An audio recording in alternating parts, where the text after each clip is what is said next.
calling Edgar Hoover on 2192. Are you familiar with this proposed group that they're trying to put together on this study of your report? No, I haven't heard of that. I've seen the reports on the Senate investigating committee that they've been talking about. I want to get by just with your filing your report. It would be very, very bad to have a rash of investigations. Well, the only way we can stop them is probably to appoint a high-level one to evaluate your report. Yeah. And to put somebody that's pretty good on it from that I can select and tell the House and Senate not to go ahead with the investigation.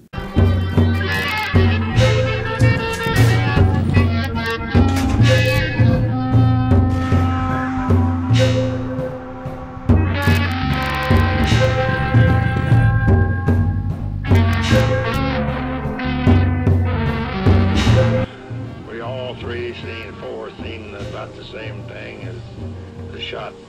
The smoke came from behind the hedge on the north side of the plaza, and a motorcycle policeman dropped his motorcycle in the street with his gun in his hand and run up the embankment to the hedge. And then I went north to look around the corner to see if there's anyone behind the hedge, and met Special Agent at Katy Railroad, and he went down there, and I walked along with him to see if there were any tracks there, in which there were tracks, and cigarette butts were laying where someone had been standing on a bumper, looking over the fence or something.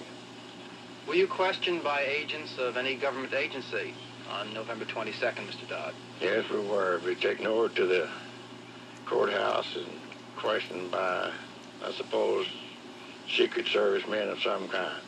And they asked me quite a few questions, about the same as I've told you men here today. But you were never called as a witness by the Warren? No, I never was called. Because here's the Warren report, and in the index your name is not listed, and there's no reference in the whole 888 pages to the fact that you were up there, and you saw what you saw, you heard what you heard. Well, I don't know about that. But there was something that looks to me like that going on there, that somebody should have found out something. Standing right at the east end of the triple underpass on the sidewalk between Main and Commerce. And when the first shot, which I thought was a firecracker, happened, and I heard two more, I ducked behind the triple underpass and actually did not see too much of what was going on until I looked out and the presidential limousine was going right by me under the underpass. At that time, Deputy Sheriff Buddy Walters said, "You have blood on your cheek." I reached up, and there was a couple of drops of blood. And at that time, I remembered something had stung me during the shooting. He says, "Where were you standing?" We walked back, and from about 40 feet away, we noticed a mark on the curb, a very fresh mark. The FBI sends some agents from Dallas, and they file a report that says there's no mark there. It must have been eradicated by the brushes using to sweep the streets. You know, there'd be no streets left in the world if that happened, but it was accepted. But this wasn't even in the street, it was on the curbstone. So, of course, they couldn't get away with that. So the commission got after the FBI, and they sent Lyndall Schoenfeld, a photographic expert, down. And accompanied by Robert Gemberling, who was the case agent in Dallas on the assassination, they got the pictures, they spoke to the photographers, they went exactly to where a point was, and there it was. Except that it was a little bit different. Instead of a hole, you can see the difference in color, you can see the difference in texture, and I know because I've examined it at the archives. It's darker and smoother. Instead of a bullet hole, or a nick made by a bullet, you've got it all smoothed over in darker color. So they dig it up, they take it back to Washington, they go through this incredible charade of making scraping samples off and making a spectrographic analysis of what they know is not the evidence. They don't give a damn about the fact that underneath it is something that could have been a consequence if it hadn't been covered over. They have no questions about why would somebody want to hide this when the president is killed. And then they destroyed the spectrographic plate when I asked for it. At least they say they did. And the court said they produced it. They said it doesn't exist. The explanation? Not under oath, understand, just a possible explanation. They must have done it to save space. A 32nd of an inch in the world's largest collection of files, which the FBI has, saving space with 1/32 of an inch. But they get away with this in court. I can see that he had a large, about 7-centimeter opening in the right occipital-parietal area. A considerable portion of the brain was missing there, and the occipital cortex, the back portion of the brain, was lying down near the opening of the wound, and blood was trickling out. Almost a fifth, or perhaps even a quarter, of the right back part of the head in this area here had been blasted out, along with probably most of the brain tissue in that 20% to 25% of the entire brain was missing. My job in working with autopsies was to remove the brain. What struck me was when we removed the sheet, I looked down, I said, my God, he didn't have any brains left, literally. I was just astounded by it. I think everybody else was too, because there was just a gasp throughout the room. There was no brain to be removed at all. What really struck me was, especially the head wound, they showed a nice little neat round bullet hole in the back of his head. Well, actually what I saw was the whole side of his head blown off. It was gone. I don't know where those things came from, but they're totally wrong. Every one of them.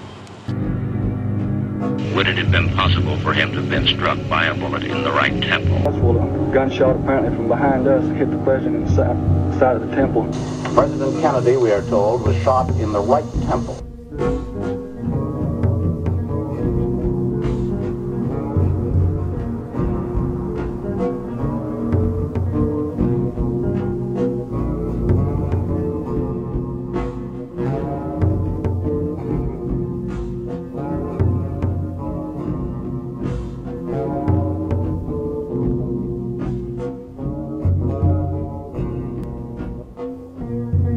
My name is Paul K. O'Connor.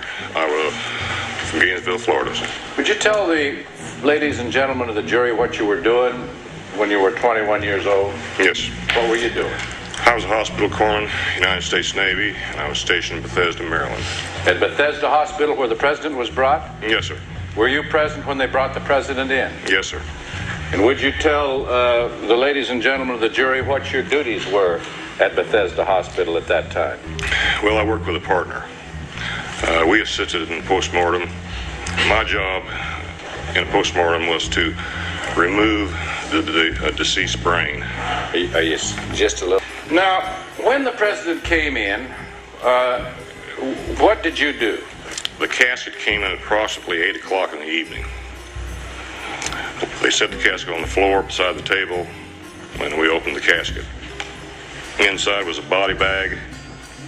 The body bag was unzipped, and we removed the president's body and placed it on the table. Did you help do that? Yes. Did you have your hands on him? Yes. At what part of his body, sir? His shoulders. All right, you were at the head end. Yes. Well, now let's just describe to the ladies and gentlemen of the jury what you were prepared to do. What were you prepared to do? Prepare the body, remove the brain. And you were prepared to remove the brain? Yes. And would you tell the jury how that's done, please? In order to remove a brain from a deceased person, you have to make an incision that goes from ear across the top of the head to ear. Then the scalp is slowly peeled back until it's hooked under the chin on the front. The scalp is retracted in the back the same way. You then cut the temporal muscles on both sides. You have two sets of muscles on both sides called temporal muscles. They're cut. Then I used a saw and sawed completely around the top of the cranium. That when these doctors who testified here came before this jury to testify, they were never shown a brain. Although they were told there had been a brain placed in a bucket of formaldehyde, but they never were shown the brain. Do you have an explanation for that? Yes, I do. Would you tell the jury what the explanation is? The president's brains were literally blown out of his head. He had none. Are you saying that there was no brain in the president's head? There was no brain.